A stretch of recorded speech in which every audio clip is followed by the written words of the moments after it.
Hello and welcome to another exciting episode of a Captured. When we meet here, it's all about talking on what happened through the whole entire week, including laughing out, checking out what's going on, and then we'll be having our main topic as usual, which is going to be birthdays and our hashtag +255 tutongelea majirani.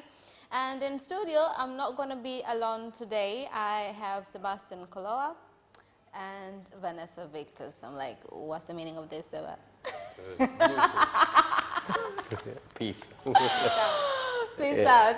All right. So here is what we're going to start with today.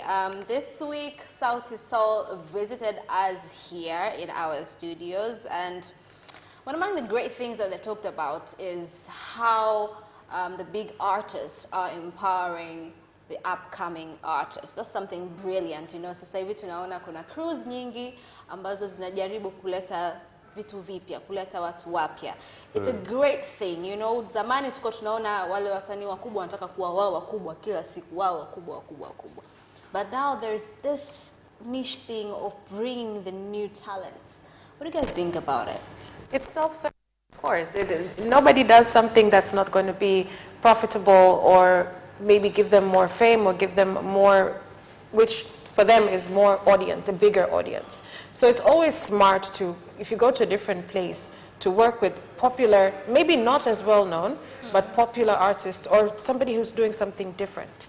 So it's a good thing. I think it's a matter of maybe they've just realized that there's a lot of untapped talent and different sounds and different music, and then people are now just jumping into it. And this is what they had to say in an interview with the base of ITV.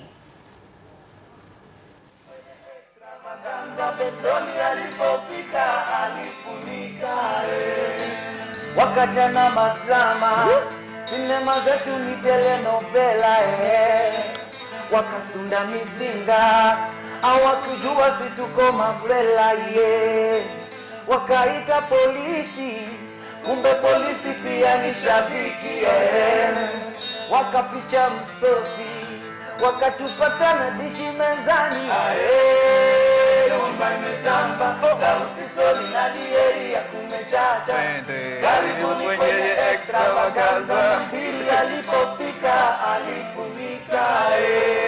Kuwa kama msanii, kuna wakati ambao unafikiria yourself sana, unatoa muziki mwingi, lakini inafika wakati umetoa albums kadhaa, umekita mizizi, sasa utafanya nini? Lazima ukuze wengine, ndio pia hata wengine wanakusaidia wewe, wanakusaidia uandishi, wanakusaidia hata kuproduce muziki. Na sisi ni kikundi, unajua sisi ni kikundi, sababu tunaelewa maana ya kushirikiana. So tulipoanzisha kikundi hicho cha Soul Generation, ndio tu watu washirikiane na muziki utoke, na tuzidi kuzidi hata.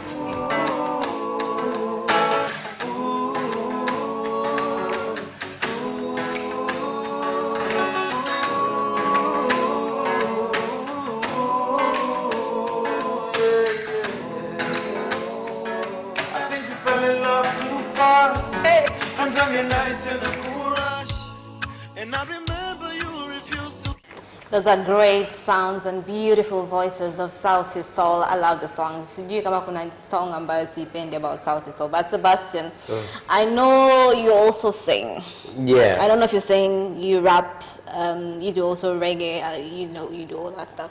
But how do you think about this? You know, it's great when we see big artists supporting the upcomings. Yeah, first of all, that Rumba, the Rumba song, imekuwa ringtone yangu for a while. For a while. Nimeitoa juzi tu, kwa sababu nilikuwa sana naanza kuichoka nyimbo yenyewe. Lakini unajua it's about happiness. Now watu hawaelewi maana ya happiness, and watu hawaelewi maana ya love wins all the time. Love wins all the time, sio tu kwenye relationships. Tunavyosema happiness, when you're doing something and you help somebody else do that same thing, and then they come with the story back, with the feedback back that, you know, you helped us a lot and we made this happen because you helped us. That's happiness, and that's like priceless. Hakuna gharama ya kuweza kufikia wewe mimi kukuelekeza kitu Hadija, alafu ukarudi ukanambia Seba, uliponielekeza kile kitu kimenisaidia kiasi hiki. So that happens in music as well. hawa wanavyokuwa wana uplift others. Ndio maana anasema it comes a time. It doesn't come a time. Just when you realize kwamba unaweza kufanya hivyo. Ukifanya hivyo, akija mwanamuziki sasa mdogo akakwambia kwamba ulichofanya kile bro ulinisaidia, au sister ulinisaidia, sasa hivi na mimi nimefika hapa. That's more happiness kuliko happiness nyingine, kuliko ile wewe unapofanya shows and what not. Lakini sasa wanamuziki wengi mara nyingi wanakuja kugundua baada ya wao kuwa tayari wakubwa, kwa sababu kwanza wana focus sana kwenye kuwa wakubwa. Wakishakuwa wakubwa ndio wanagundua kwamba happiness haiwi tena kuwa mkubwa, kwa sababu you're already huge. Kwa wanaanza kutafuta watu wengine. Lakini pia another thing that Sauti Sol are doing ambao kinafanya wawe huge ni kwamba kuna vitu fulani viskendos hivi nini wao wanakuona viepuka sana. So they're there. They're loved by the young ones as well as the old ones. They're loved by the rich ones as well as the poor ones. Kwa wako wana hit angles mbalimbali zote. Leo wakitoa wimbo wa rumba, kesho wanatoa wa kubamba, kesho. So they're good. Lakini kitu kingine ni Fry wamezungumzia, hawakuzungumzia ITV, lakini kwamba wamekuja ku revenge on Alikiba and Ben Paul. Sababu Alikiba and Ben Paul wana girlfriends kule. Alikiba ameoa kabisa, Ben Paul is about to get married, ameshakuwa engaged. Kwa hiyo wanaonyesha wanasema wanakuja sasa wa revenge, yani kwa sababu nao wako wengi wafanye mpango wa ku revenge on behalf of Kenyans. I don't think sijui kama mtaweza, kwa sababu huku kwetu kidogo wadada wanataka kidogo unyamwezi uzidi. Kwa kama mnataka kujaribu kwenda nao sawa. But all in all, it's all love for Sauti Sol, man. They're the best. That's great. You know, having there's a big artist, you know, coming to Tanzania na kuongelea vitu kama hivyo, it also not only just being an encouraging thing to their country, but as well for a country like Tanzania. There's something to learn, although we are already there. We've done our best, you know, our big artists have done their best. Now, as we move on this week, the records are saying that the fire that happened at the Amazon forest at this time, it has been the most intensive fire that has ever been recorded before. We've been growing up, and since I've grown up, I've been seeing these reports on TV, the Amazon forests are on fire, the Amazon forests are on fire. But every now and then there's something different about this fire, about this incident. You know, so it's like, I'm trying to imagine for a country like Tanzania, if we could have been facing this kind of tragedies annually, how would things be like? Oh, Tragic. It would be very tragic, because it is very tragic. The Amazon forest is huge. It is so big. And mimi nikifikiria huo moto, nafikiria all that wildlife ambayo is dying and dead because of the fire. Climate change, and it's not something that we should be taking lightly, because at the end of the day, sisi leo tunaangalia kule, lakini it's going to come to us as well. And it already has, hata ukiangalia different weather patterns, kuna a lot of changes. Inaanza mdogo kama the Amazon forest. Ilianza kuwaka kidogo. Sasa hivi, this is the craziest fire that's ever been recorded. Wame spend weeks and weeks trying to put it out. Wakibuzima huku na hako. So I think we all need to look at it and reflect in terms of sisi wenyewe. How are we working to make our world better? Yeah, another thing ni kwamba watu wengi wanawaza kwamba why are we talking about the Amazon? We have our own forests and our own jungles, like you know, in Africa they call them jungles.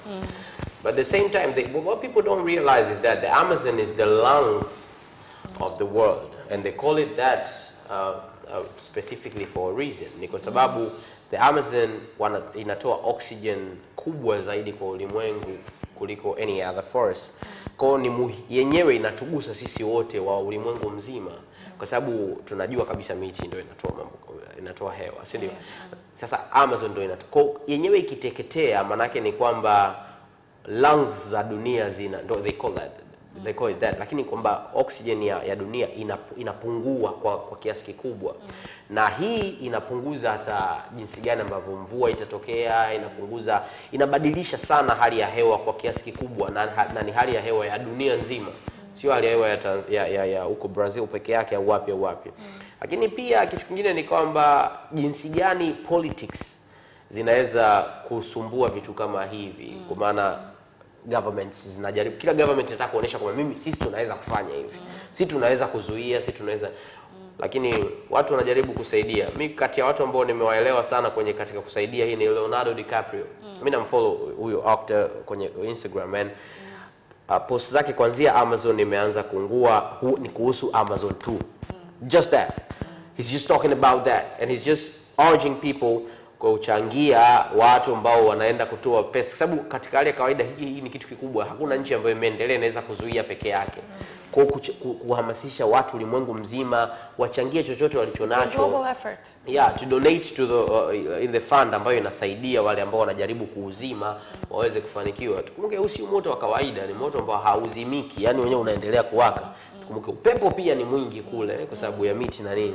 So it's a tragic thing. We just hope kwamba utaisha kabla the damage is too huge. Yeah. And of course after that wakimanage sasa kunani wote, now they have to do reforestation. Exactly. And that's going to cost a lot of money as well. And a lot of time as well. Some miti haikui haraka kama mahindi, unajua, so it takes time. So if there's tragedies are occurring every now and then, just imagine how many trees have been lost. Yeah. You know, not just for this year. The efforts that have been put in place, if it was last year and then this year again. But yet again, they're playing a great role, you know, telling people the world. Yeah. Unakuta miti kama hiyo, unakuta mti mmoja kufika paka really high na take 50 years. Yani that's a huge loss. It's a huge loss kwa sababu the Amazon hizi ndo sehemu ambazo ni vivutio vikubwa zaidi vya utalii, lakini ni vivutio vikubwa zaidi vya dunia nzima. Yani bucket lists za watu ni kwenda Amazon. Yes. Kuna hasara nyingi sana za huu moto kiasi kwamba I'm still trying to hit on people who don't like hit on the angles about watu wanawaza kwamba why are we talking about the Amazon? Unajua kwamba mbona huko ni mbali?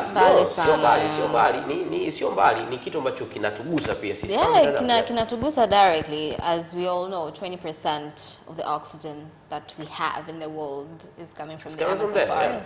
So we all suffering indirectly, I could say that. Yeah. But as we are moving on, coming back to Tanzania, things have changed. In Serengeti, cattle thieves have come up with a new technique ya kuiba hii mifugo.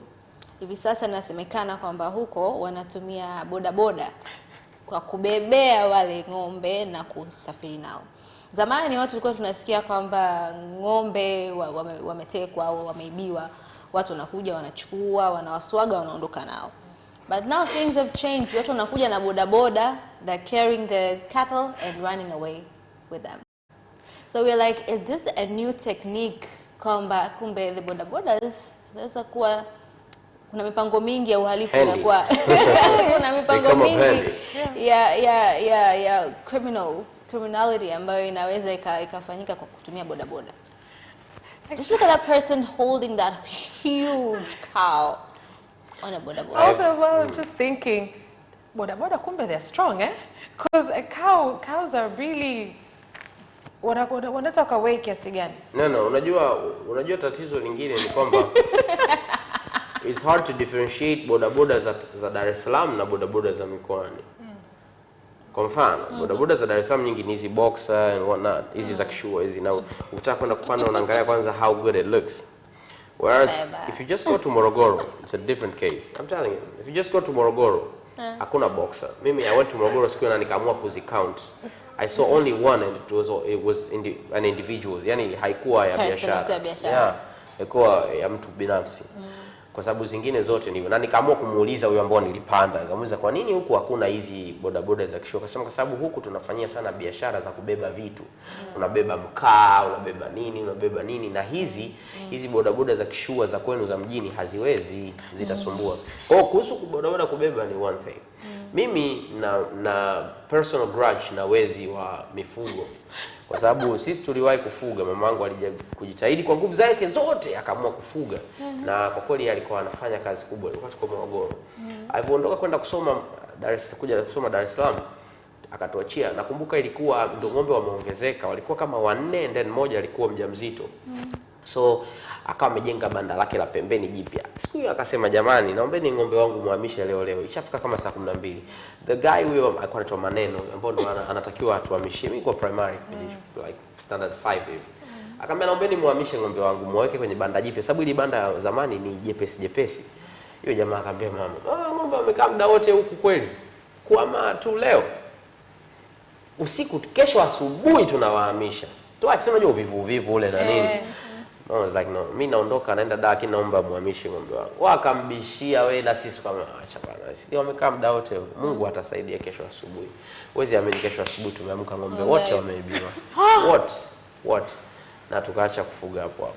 So na kesho yake asubuhi mama alirudi yani. Yaani sijui nini kilimwambia akarudi. Yaani ameenda dai hiyo siku, kesho yake akarudi. She came back na kukuta ng'ombe wake wote wameibiwa. Wote wanne, na mmoja alikuwa mjamzito.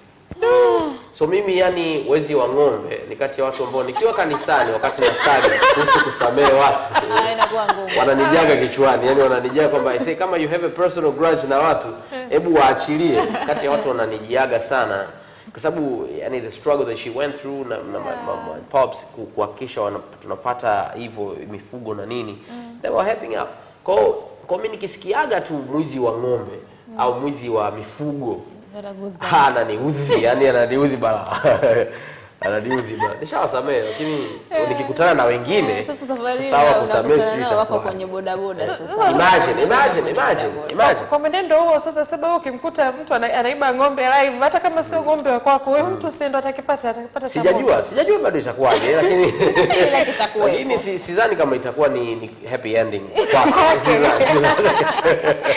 Now as we laugh out to that, although it's a tragedy as watu wanafanya, you know, you cannot just go and take away somebody. Jasho la mtu, alafu hawalali usiku mzima wenye ng'ombe sasa wanalinda. Wanakesha kulinda, lakini bado hata wakifumba macho bodaboda inahusika kurahisisha mambo.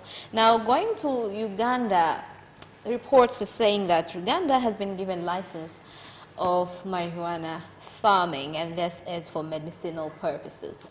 Kwa hiyo Uganda watalima kuja kuchukuliwa na kupelekwa Ulaya kwa ajili ya kutengeneza medicines. Now, watatengeneza medicines, wataturudishia sisi kwenye pharmacies, na dawa tutanunua very expensive. Hapo ndo mimi hapa ndo kitu ambacho sielewi. Kama umesharuhusu kulima, just create an industry to create the medicines yourself. Well, let our pharmaceuticals waje watengeneze hizi nani hapa. Lakini pia mimi na Khadija tulikuwa tunaongea, mimi nikasema, lakini tatizo linakuja katika sema wamevuna tani 20, na hisi kama tani 8 ndo zitafika kwenye factory kutengeneza. Matumizi yasio husika. Extra medicinal purposes. Mimi nikaanza kuwaza, okay, labda tukatengeneza salads, tutatengeneza smoothies, tutatengeneza juices for medicinal purposes. No, lakini okay. Unajua what people don't understand, and if people watched the Kesho Leo Science Slum, ambao ran by ITV and DWTV. One of the Science Slum participants presented about medical marijuana. Yeye ndio ilikuwa project yake. And I wish the kid was taken serious. But the problem is in Tanzania, when we talk about marijuana, even the language itself, bangi, ile medical marijuana ambao wanaizungumzia wao ni ile ambayo sio ile ambayo inatumika just to get high. You would have to have like 30 kilograms au nini ndio iwe na angalau ka sense ka highness, kwa sababu ile inayotumia hiyo wanaoizungumzia haiwi hii marijuana ambayo tunaizungumzia, lakini kwenye lugha ya Kiswahili ni bangi tu. So what we think about ni marijuana ya ambayo ni huku kwetu dawa ya kulevya. Lakini hii ambayo inatumika kutengenezea dawa, it's a completely different thing. Sasa wanaposema wameruhusu ni kwamba wao wameshaona how they can control that. Kwa sababu katika hali ya kawaida binadamu ukiwapa loophole yoyote ya kufanya jambo ambalo zamani lilikuwa kinyume na sheria kwa loophole nyingine, wao watatumia hiyo loophole. So I'm just trying to put myself on the shoes of administrative shoes, like government shoes. Kama wao wanapoamua kufanya hicho, washagundua wanaweza kucontrol kiasi gani. Sidhani kama hiki ni kitu cha haraka cha kusema tuna sisi Tanzania inabidi tufuate. Kwa sababu sisi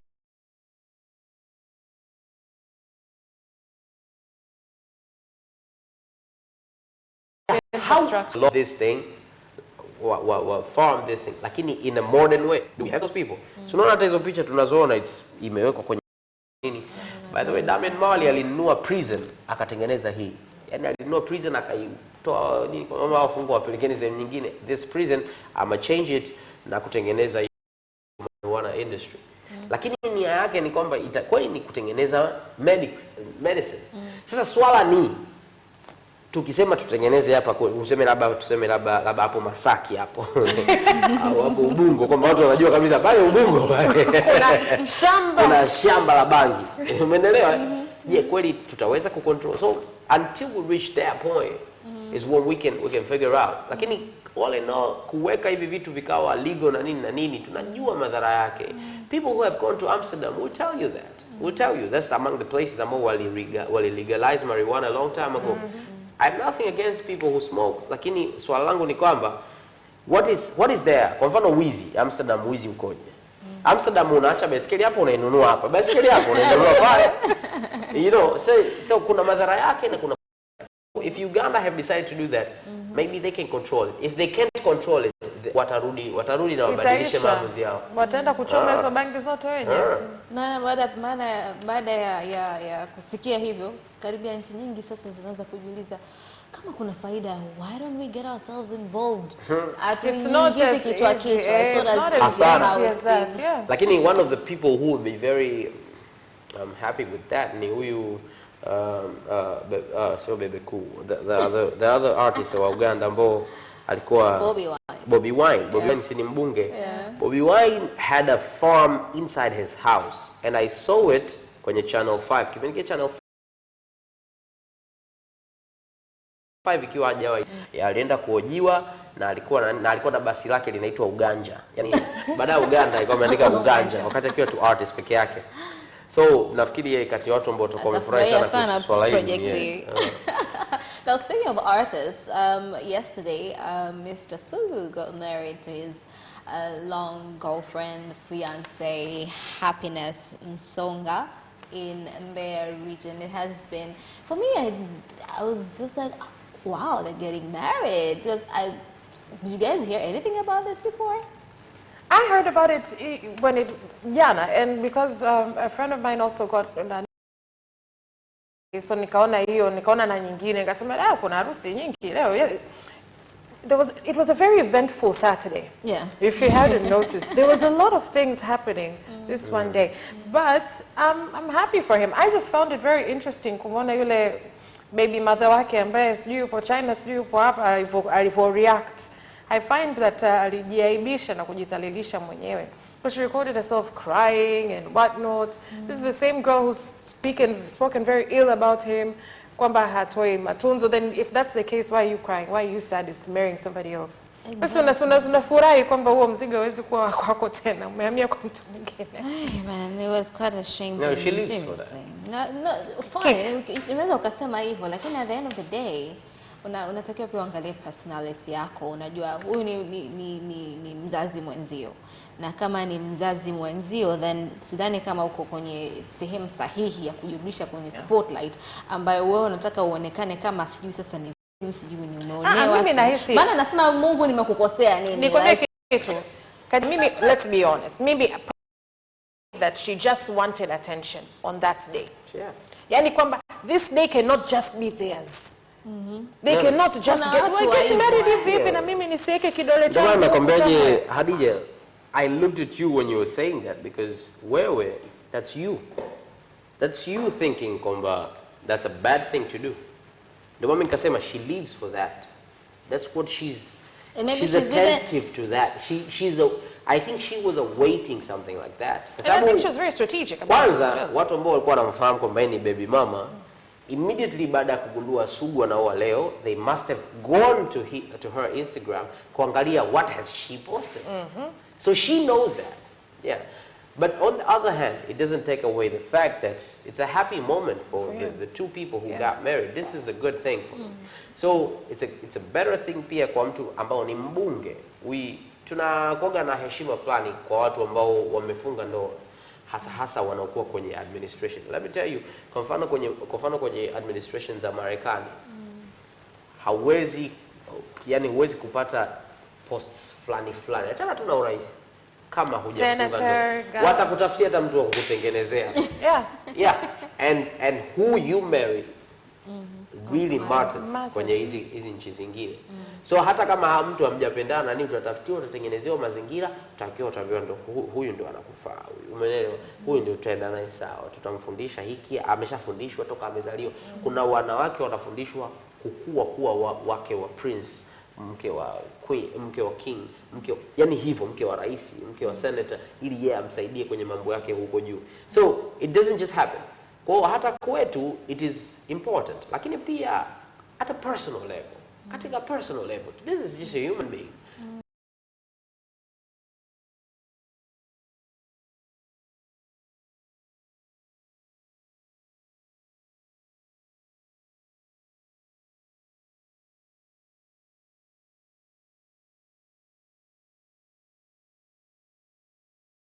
Akiwa na mtoto wake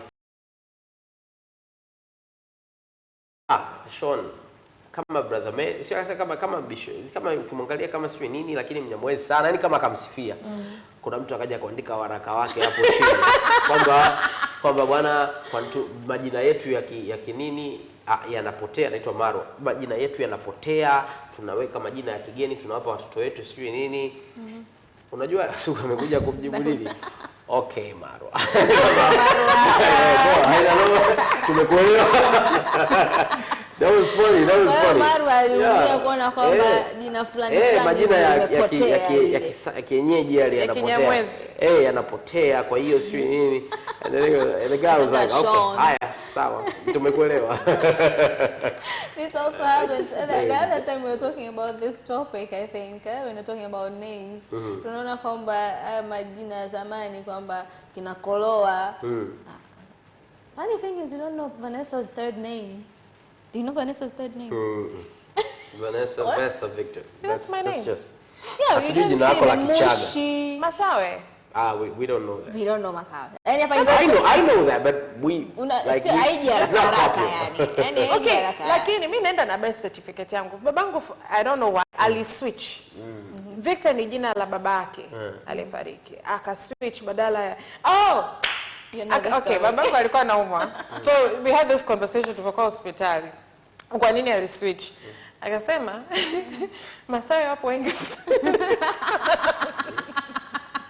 Alafu akasema sasa hivi unaona hata imenisaidia sana. Mimi ningekuwa naenda kuomba kazi au naenda kuomba project nikisema Masawe anajikana mwizi.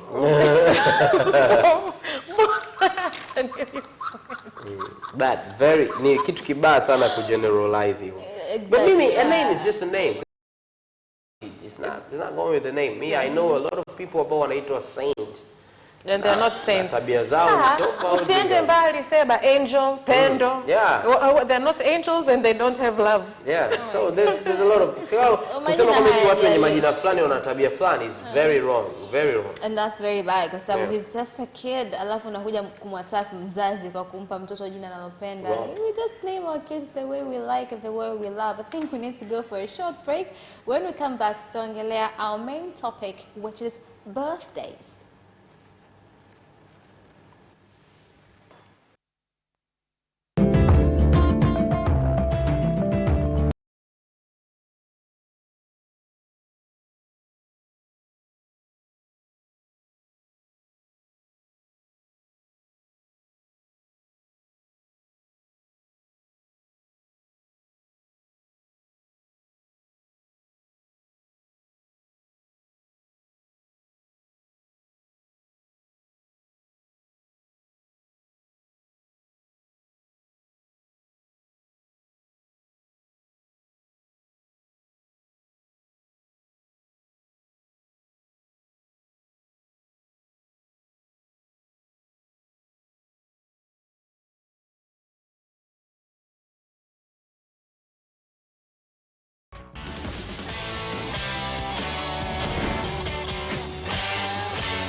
Delights every Sunday at 7:30 p.m. only on Capital Television.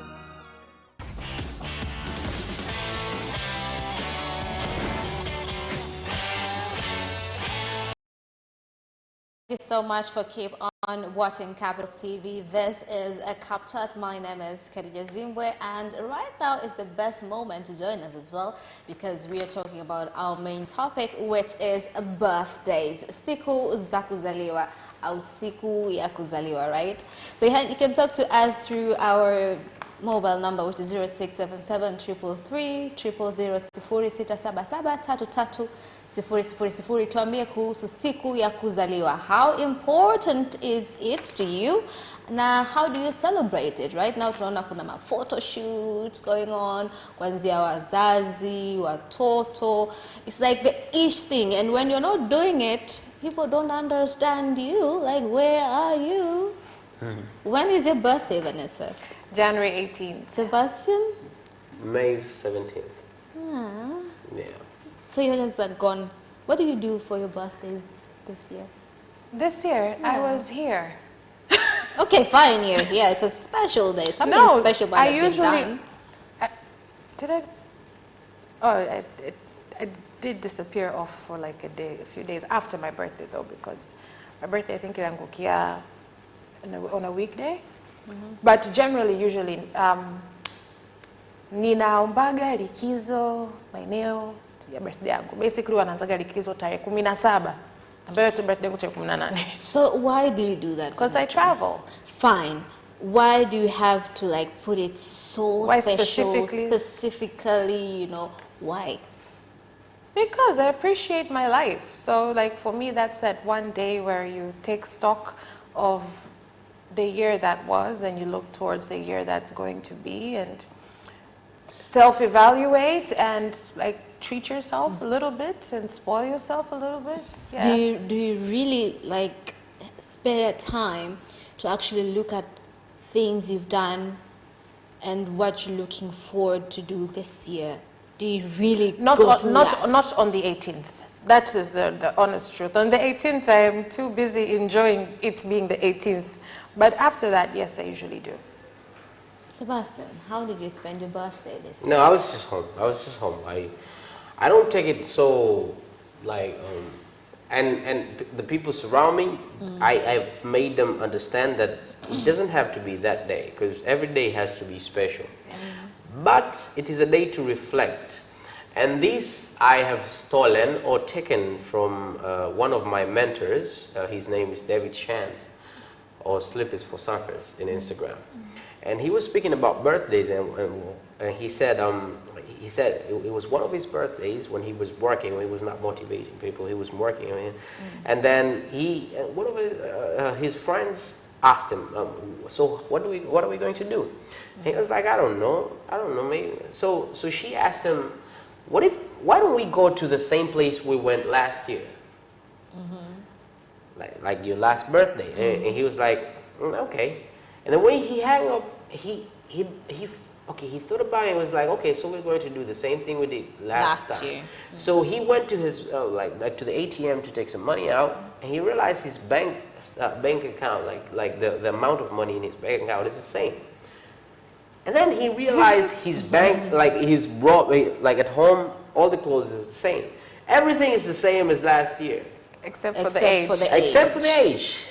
So he decided to change that. So he's now celebrating achievements more than just ages. So when he achieves something, even if it's after a month, he celebrates that. When it's his birthday, he just remembers that, oh, okay, I'm 1 year older. Myself, when my birthday this month, this year, when my birthday came, I actually mistook my age. Nifikiri nimefikisha miaka fulani.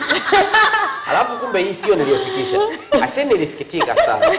Watu wengi sisi kwa Tanzania wanapenda sana kuwa watu wazima. Alafu cha kushangaza sana wadada. Wait, you thought you were older than you actually were? Yeah. Okay, no, wadada. Here's the thing. Wanawake, no. Wanawake when you're young. No,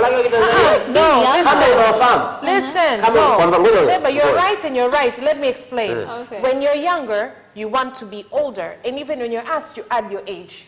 No. When you get to a certain age, you start reducing your age. Ndio mimi nasemaje sasa, hata kama hivyo, lakini wadada wa Kitanzania akikupita mwaka mmoja na anafahamu amekupita mwaka mmoja, anataka awe bibi yako. Sijui umeelewa? Yani anataka awe bibi yako. Sasa tena ndo kama unafahamu, yani ndo zaidi yani. Umeelewa? Which is very wrong. Mimi nachukia kuwa mtu mzima kwa sababu najua utu uzima ni mrefu zaidi, unakaa na utakufika tu, hauna shida. Me, I like being younger. Mimi, one of the things I hate kabisa kutoka moyoni mwangu ni shikamoo. Kama unaniangalia hapa, kama unaweza kuniona ukinikuta, kama hata unajua nimekupita miaka michache, tafadhali usiniambie shikamoo. Kama ni mdogo kabisa watoto na nini sawa. Yeah, it shows respect. Lakini sisi hapa sasa hiyo birthday ikifika, mimi nimeshakuwa mtu mzima bwana. Mwangalie huyu mtoto huyu. Mwangalie huyu mtoto. Alafu okay, what have you done? Na huo utu uzima wako unatuonyesha nini kwenye utu uzima? Unakuta utu uzima miaka tu. Yeah, so me birthdays kwangu okay, on my the people I love, birthdays out, once in a while I surprise them with something new. Lakini most of the time I don't surprise them with something that they would expect. Kwa mfano hivi mambo sio za kutengenezeana tu birthday nini hizo events. Alafu mnaenda sehemu mmekaa watu wote wana chat. Jamani keki imekuja tupige picha, watu wote ndio mnapiga picha, mkimaliza tena mnakaa mna chat. I don't care about. Yani hizo ni kati ya vitu ambavyo spend. Mimi I like memorable things. If we're going to have something together, let it be memorable. Ili siku nyingine watu wakisema si yule jamaa tulikutana naye kwenye birthday ya Seba. Iwe something memorable, lakini sio tu iwe na popular culture. Sio iwe na kwamba lazima kuwe na keki, lazima sijui ufanyeje. No, that's me. That's why on my birthday I like going on trips. Kama last year I went on a road trip with my close friends. We went to Diani. We got an apartment. Literally, what do? We wake up in the morning, go to Havana, our favorite place, have breakfast, chill at the beach, just explore the place, have a general good time. Lakini because you're with people that you care about, it's memorable. You're making memories. Yeah. I didn't buy it. Oh yeah, I got a cake. I didn't expect the cake though. But yeah, they did get me a cake. Okay, about the cakes and whatnot, sisemi ni kitu kibaya, but I think watu wengine wana stress about it a little bit more than they should. Kwa mfano, mimi naombea kabisa watu ambao wananipenda. It's not necessary. You can, but it's not necessary. Why? Because kama ni kimoja. Sababu mimi sio mtu wa cake sana. Why? Because my mom used to bake cake. So nimekula sana keki na nimekula vile viashiria vya keki. Kabla keki haijawa keki. The cake batter. Yani kwa nimeshaki naye keki. Kwa it's not, mimi kwangu keki ni ishara kweli kwa sababu watu wengi wanasema keki ni ishara. It's a good sign. Lakini si kama ungeninunulia kitu kingine tukala, hata mtu akinipikia pilau kwa mfano siku hiyo, I will enjoy it more than the cake. Umeelewa? Wakati kipindi fulani kwa sema wakati ule sasa tulikuwa tunapenda kunywa labda wakati tukiwa ile chuo na nini. Mtu akija kanunua drinks watu wakanywa. That's good. That's a proper. Sasa umetumia labda 50 au 30 au zaidi umeenda kununua cake. Wakati watu umekuja kwenye na hiyo cake yako watu wameshindwa kununua vinywaji ambavyo watu mimi kwangu naona hao watu wangeenjoy zaidi. I don't understand you. Kwa sababu hiyo cake itakuwa ni kwa ajili ya yani tatizo ni kwamba most of the time squeeze kwenye hizi events zetu we think about tomorrow, what we will tell people about how the day went more than how the day went. Na ndio utakuta watu mnakutana hamfahamiani, nani birthday, basi akuja na rafiki zangu. Sasa wewe rafiki zako, mimi ni rafiki zangu. Alafu unajua, wewe kwa Vanessa kuja na rafiki zako, Adija kuja na rafiki zako, mimi nakaa hapo na marafiki wawili na watu 20. I tell you, wako zako na kwenye simu tu muda wote. Tuna wadada ndio wengi. Alafu sasa hivi nimekumbuka, I think kwa mwaka pili, your birthday that it was just we chilled you, your brother and one of your cousins, was it a cousin or a friend? That's Mwenge pale, unakumbuka? Yeah. It was just so chill, but we had so much fun. Tulikuwa tunacheka tu. Like it was really a very chill, local very place. Very local. So it happened. I mean, sasa she remembers that. Hiyo kwa 2010 au 2011. Sasa swala ni kwamba when we say we talk about memorable things, what do we mean? What do we mean? Ndio hicho ndio kitu watu wanashindwa kutofautisha between memorable and popular culture. Hii napenda sana kusema popular culture sababu mtu alotufundisha hii amefariki sasa hivi, lakini madam alitufundisha kitu kizuri sana. Kuhusu popular culture, kama ukifikiria birthdays, kama wewe ulivyosema hapo kwamba watu hawakuelewi. I don't care. Watu wasiponielewa zishauria kwani birthday yao. Kila mtu afanye birthday yake anapotaka. But if you can make it memorable kwa njia yako wewe, if it's popular but you're happy, then that's fine. Lakini if it's popular just because you want people to see kwamba niliweka mishumaa ikawaka sijui I spent a lot of money. Watu washikaji wakaja wengi, watu kibaya, jana birthday ya Simba ilikuwa balaa hiyo. And then what? Hata weddings tutazizungumzia siku nyingine. Lakini pia na zenyewe siku hizi zinakuwa hivyo kwamba mtu anawaza watu watasemaje kesho kuhusu wedding yangu ya jana. Hawazi wakati mimi nikiwa kwenye hiyo wedding, how do I feel? Am I having fun? Am I having fun? Yeah, am I having wedding fun? Ikiisha nina madeni ya kwenda kulipa. Exactly. Mtu anafanya birthday hivyo lakini kesho yake mzee akiamka hana hata breakfast. Umeelewa? Kuna ndugu yetu mmoja alikuja na keki yake nyumbani karudi nayo nzima, haijaliwa kwanza. Kafika kwanza akaisahau nje, sio ameshawaka zake akaisahau nje. Akakaa kidogo ndo akanyanyuka kaenda akaitoa akairudisha ndani. Baadaye asubuhi tumemka anakuja na keki kubwa, nobody wants to eat it. Hamna mtu anamizuka nayo. I'm like sasa sisi hii hela si mmepoteza. No, lakini kwenye picha jana imetokea vizuri. So okay, sasa mngeenda tu bakery mkapiga picha mkatuma huko sehemu namwambia mtu atengenezee bakery aandike jina, akimaliza mnamwambia afute, mnamwachia keki yake. Another thing, when my birthdays start getting closer, I have a very interesting conversations with my dad. Ananiuliza hili swali kila mwaka.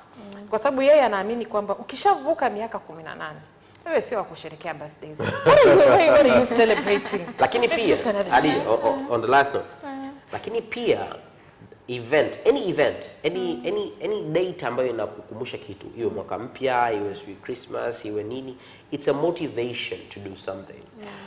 Hasa kwa watu ambao they don't do anything most of the times. For instance, it's your wife's birthday or it's your husband's birthday. That's a motivation to do something better. Something like extraordinary for him or her. It doesn't have to be popular, but it can be something different. That is one. Secondly, it's a motivation for the person now. Kwamba labda kwa hii birthday yangu mimi nimeamua sasa hivi, I'm a change this and that from this date. I have a friend nilikwambiaga ambao yupo hapa by TV. Yeye kila mwaka huu anakunywa alcohol, mwaka huu hanywi. Kwa ile tarehe moja inavyoanza ndo motivation yake sasa hivi ndo naanza. Kwa kuna mtu mwingine anasema this is my birthday, nimeamua kwamba nitaacha vitu fulani na nitafanya vitu fulani. Ile inampa date, starting date. Kwa hiyo pia I think it's a good thing kwamba inakufanya uikumbuke hiyo siku. Seba, I understand what you're talking about, and wewe kama mwanaume also get that fact that wanaume wengi they're not into birthdays. Asilimia kubwa. Sure, da. Okay, fine. No, I'm kidding. Fine, but wanaume wengi hawana interest. Sometimes hata tarehe zenye huwa wanasahau. Yani I totally understand you. Kabisa I understand you. But kwa wanawake is different. We really cherish the day. Yani we're looking forward to the day yani before it gets here. For example, myself, when it reaches October, yani ni mwezi ambao I'm glad that in my whole house, my son is born in October, my husband's birthday is in October, my birthday is in October. So it's like it's a celebration month, and my brother is also celebrating his birthday. But I think that's very wrong. Mi ukiniuliza, like saying women do this, men do this. No. But mostly, we're talking about the most. It's because it's something that we have made. It's because we have made that. But I tell you, if you had a husband, akakuonesha kwamba this is not a big deal because I'm gonna make it a big deal every week, you would have forgotten about that. I'm telling you. Kwa mfano, yes. Maybe my wife had that, but now that she doesn't have that. And her last birthday, I surprised her with a party, like a home party. I bought her a cake and whatnot, and she was like, "What?" And a gift and what? Unajua? Yani she didn't expect because we don't do that. The next one I might not. It might be something different. And she won't even think about it because ameshazoea. Kwa mimi nafikiri ni kwamba it is because it has been made to look like that. Kwamba wewe ukiwa mwanamke inabidi uwaze hivi kwa sababu your friends are telling you that, your relatives are telling you that. Peer pressure inakwambia. No, not just peer pressure, even from home. No. Ndo maana yangu yani ndo peer pressure yenyewe. Pressure from home. Because you get people ask, so what are you doing on your birthday? Yeah. So what are you doing on your birthday? Hata saa zingine ulikuwa unawaza lakini you're like, okay, I have to do something now, I have to do something now. Unakuta huna hata plan. Unakuta huna hata plan kabisa ya kufanya chochote. Lakini kwa sababu ya maswali unasema I need to. Mtoto ana mwaka mmoja. Anafikisha mwaka mmoja. Watu wanaweka vinywaji hapo vingi. Mtoto hata ameshalala. Lakini wananunua keki, wanaweka vinywaji, mtoto anakunywa maziwa, lakini wao wananunua vitu kibao. Ujiulize, ni vya nini? Ni kwa sababu wow, they want to show it to people. So mimi nafikiri that is one trouble that we have. Kwamba na ndio maana inazuia happiness. Unaweza ukashangaa unatumia nguvu nyingi kiasi kwamba you're not happy anymore. Kwa sababu inabidi sasa ucontrol watu, uhangaike Sugu, kuna watu wamekuja hata wajui wameanza kuleta fujo. Unajua mwisho kwa watu wengine sasa hivi ni maarufu kweli. Waleta fujo nyingi sana nikasema wala sitakaa nirudie tena mtu. Yeah, so those are interesting things to know. Those are interesting things to know because personally there are some things I've not experienced. Nikwambia sisi birthday zetu umesema za kwenu. Like on 2nd of May is my grandfather. Like Sebastian Koloa the first. And then 10th ni my father. And then 17th ni mimi. And then 18th ni Che, bro. And then 31st ni Kenneth. Wow. So yeah, kwa hata sisi tunao history fulani kwa hiyo. Lakini tunakutana. Alright, thank you so much guys. At least now we know birthdays it's a big deal to some people and it's not a big deal to other people. But to me it's a big deal. But just on that particular day, after that 15th of October, I have nothing to do about the birthday. I don't even talk about it. It's officially done and forgotten to be here next year. I think we need to go for a very quick break, but when we come back, we're gonna have a little word about majirani.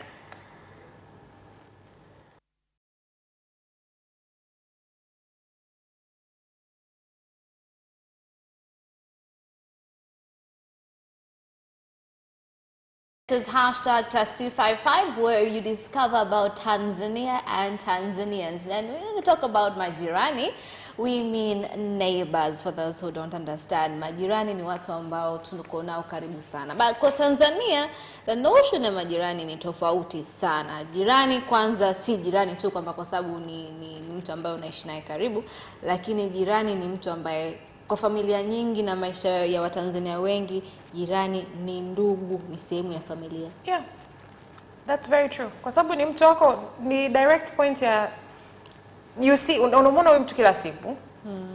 Ukiwa na tatizo usiku wa manane unaenda wapi? Ukipiga makelele usiku wa manane nani anakuja? Utapiga simu, mimi nitakupigia simu Adija utoke mwingi uje message kuja kunisaidia. No. Majirani are people ambao they're the first point of contact. What kama watoto wao unaona as they grow up, you become emotionally invested in these people's lives as well. They become emotionally invested in yours.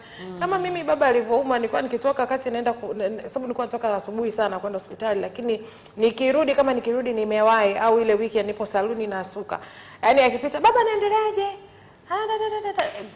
I think it's normal if you and it's good to have a healthy positive relationship na majirani yako. I know majirani wengine ni matatizo, lakini ambao unaweza kucope nao, it's good to have a healthy and positive relationship. Sisi tulokulia Uswahilini, majirani ni watu muhimu sana. Tutakujua majirani ni watu muhimu sana kwenye familia zetu hizi za kawaida kabisa, mazingira ya kati na chini. Ni kwamba naenda kwenye harusi, wewe ndio umeoa au umeolewa afu ukasahau kuwatambulisha majirani zako. Ndio utafahamu wao ni kina nani. Lakini hiyo tania tu. Lakini majirani kwenye sehemu ambazo kweli wana majirani ni kitu tofauti. Kuna zile familia ambazo ni sehemu za kishua tunaita. Sehemu ambazo ukitoka watu wanafungua geti, wanatoka na gari, wanarudi usiku wanafungua geti, wanaingia. Hawawezi kusema wana majirani kivile. Mimi kukaa sehemu kama hiyo ambao unatoka asubuhi hakuna mtu mpaka unaulizwa hivi wewe anaokaa hapa anaitwa nani? Nani nasikia anafanya kazi hapo juu. Kwa mpaka muige labda na event fulani ndio mtaenda kwake mtamgongea au kama hivyo labda mtu anaumwa ndio atafahamu. Lakini kuna wale majirani tunazungumzia wale wa Kiswahili, yani kwamba ukifungua tu mlango wewe ukimwaga tu maji huyu hapa. Jamani, wewe umekuja chumvi. Wale mnakuwa kuna utofauti wale unakuwa zaidi ya ndugu. Hata kama usipotaka kujiassociate na wao wanakufahamu. Yaani wanakujua. Wanakujua kuliko unapojijua mwenyewe. Vipi mbona ujina gari siku hizi? Gari ipo garage. Umejuaje kama sipiti na gari hapo? Lakini hivyo kwa hiyo Majirani kwani tumeweka kwenye hashtag +254 kwamba kwetu sisi ni tofauti kidogo. Si hatuna zile enclosed majority of people wa Tanzania. Majirani ni watu wa karibu. Hata kama anakuchukia, hata kama anafanya nini, when an event comes, when they need to be a jirani, watafanya hiyo shughuli. Ndio tumeelewa hivyo. Kwa hata kama mtu mwingine anakuchukia, kuna ile tofauti labda yenu labda na nini, awakishua au nini. Ili kifikia point ambayo anajua kabisa kwamba hapa sasa hivi kuna sherehe, kuna msiba, kuna nini, huyu hapa yuko na anashiriki kikamilifu kwa namna yote. Kwa ndio maana tunaona kwamba sisi wa kwetu ni tofauti na nchi zingine. Lakini ukiongelea majirani, unajua kuna watu wengine ambao wana mistake sana. Sasa hivi hasa kizazi cha sasa hivi, kuthamini jirani imekuwa kama ni bora nimpigie simu Seba atoke wapi aje, bora nimpigie simu Vanessa aje sijui atoke wapi aje. Yani watu hawathamini tena kwamba jirani ni mtu ambaye lazima uwe na ukaribu naye kwa namna yoyote ile. Yani mtu anaona kama jirani kama mtu fulani hivi, yani gozi yani ile, yani huyu si ndugu yangu, si rafiki yangu, mimi naongea naye nini? Hasa kama amemzidi labda kipato au kitu kama hicho. Sometimes with no reason. With no reason at all. Yani unakuta tu mtu tu, yani damu yako na yake, anakuambia damu zetu haziendani. Which is very wrong. Amnaga damu ambazo kuna ile issue kweli kwamba kuna reality kwamba damu yangu na damu yako haendani, basi mimi na wewe hatutakuwa pamoja. Si kweli. Kuna ego tu, yani ego zinazidi. I believe that some people, ego is a big part of that. Ndio. Sometimes unakuta mimi hapa have you ever just met somebody and known that I'm not going to like this person? It doesn't mean that I'm going to give the person attitude. It doesn't mean kwamba nitamtreat different. Nitamtreat vile vile. Lakini inakuja kutokea kweli kabisa kwamba yani mimi I just don't vibe the person. Yeah, I don't reach that point. I've never. But I still talk to the person. No. Siku hizi toka nimejifunza kitu fulani, nimegundua kwamba I've never, sasa hivi siwezi kukutana na mtu akasema I will never like this person. Not I will never like, I feel like we will not click. Hata mimi kuna watu ambao mnajua kabisa kwamba you click immediately. Yes. And kuna watu ambao wana changamoto. Wana changamoto. Sawa. Lakini mimi sijai kuwaza siku hizi, lakini zamani I had that. So I studied a lot of things about people, na nikagundua kwamba watu tuna different backgrounds, tuna different issues, tuna different mornings and afternoons. Unaweza kuta umekutana na mtu mara ya kwanza, hiyo siku asubuhi yake ilikuwa tofauti. That person is completely different on Saturdays. Umeelewa? Lakini wewe ulikutana naye Monday, kumbe Monday zake zinasumbuaga. Umeelewa? Kwa mimi siku hizi yani I give people the benefit of the doubt. Kuna mtu anakuwa yuko straightforward. Hupendi watu ambao wako straight. I don't find a reason. That's exactly what I do. If the first day I meet you, I feel it's a bit iffy. Second day, third day, at some point you gotta say, it wasn't a bad day or bad couple of days. Ni tabia yake. Yeah, that's true. Lakini ndio hiyo kwamba if it's your neighbor, there's a way, afu kinaumiza zaidi kwamba unaweza kama mnachukia na afu watoto wakapenda, mtafanyaje? Ndio hivyo inavyotokea mara nyingi sana kwenye familia zetu. Wazazi wanakuwa waelewani, lakini watoto wanaelewana. Watanzania sisi tuna asili ya kuwa na ukaribu na mtu ambaye ni jirani yako. Unaweza kama nyumbani, kazini, sehemu yoyote ile ambayo utakwenda, ambaye yuko next to you, lazima uzoeane naye. That is our culture. Let's go for a short break. Tukirudi we'll laugh out more with the memes.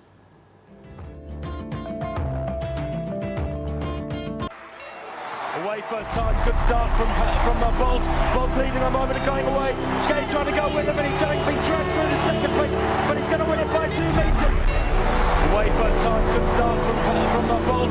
Bolt leading a moment of going away. Gay trying to go with him, and he's going to be dragged through the second place, but he's going to win it by 2 meters.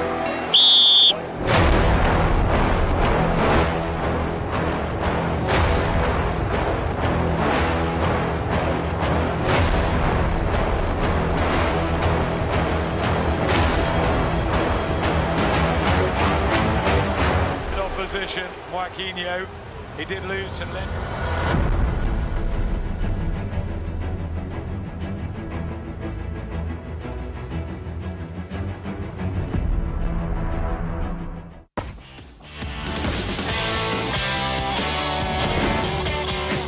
Thank you so much for tuning in. This is Captured, and now we're going to have the best moment, which is laughing out with memes. Let's take on our very first meme.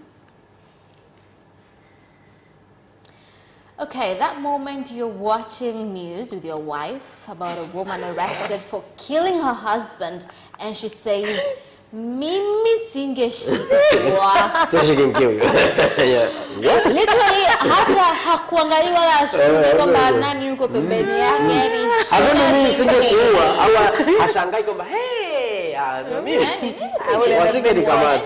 Kwa maana yake isiku atakayokuua. Hatokamata. Uta find out. Nobody will find out. It means ameshafikiria how she's going to do it. Escape. She's going to get away with it.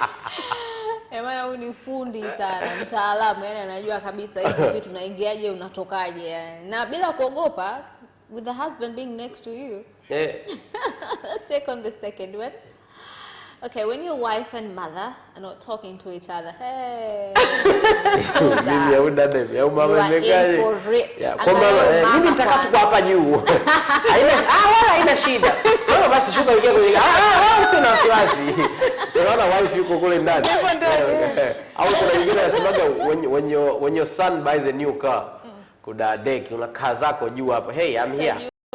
Ni gari yetu. Lakini mother-in-law and wife are usually very interesting and very dynamic. Yeah, it is not very bad. Ni kwa sababu ya psychological things. Wamama first love wao wanakuaga watoto wao, na watoto pia first love inakuwa mama, ndio mwanamke wa kwanza anamfahamu, ndio unajua connection yao na nini. Sasa wengine wanashindwa kuondoka kwenye hiyo. Yeah. Okay, so let's take on the third one, which is the last one for today. Okay, when someone's telling a story and you're trying to look interested, but really just thinking about what you're gonna eat, like for the story of my life. Oh my goodness, unajibu nini? Eti unaonaje? Hiyo miausho hiyo sana. Mimi nakubaliana na wewe, you're right. Kweli yani, watu wengine bwana, watu tena tulikuwa tunaongelea wanyama hapa. Oh my goodness, that was a good one. Thank you so much, guys. It's been a great company. Thank you, Vanessa, Sebastian. My name is Karide Zimbo. This was Captured. Let's meet next time right here on Capital TV. Goodbye for now.